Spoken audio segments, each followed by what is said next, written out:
We are now pretty much focused on the inflation and the effects of inflation, particularly on the living standard.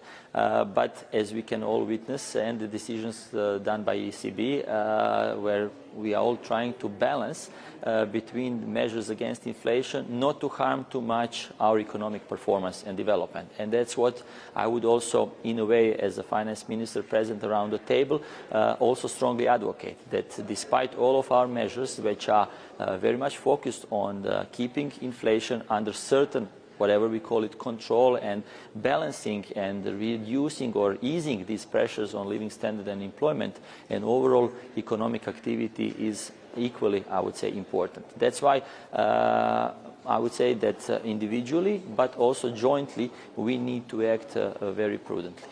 Are you worried about potential contagion risks when you become a member of the euro area?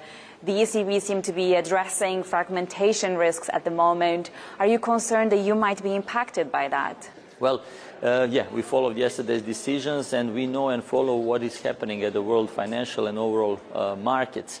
Croatia, throughout this whole period, in terms of its own presence and I would say a certain exposure to international capital markets, have been, let's say, improving its status. Once we started this process, we have been at that time sub-investment credit rating grade. Today we are in the investment grade, and we expect that euro integration will further, let's say, help our better credit rating, and thus, let's say, tightening and easing these spreads on our bonds. But on the benchmark rates, unfortunately, we, as many other countries, cannot influence.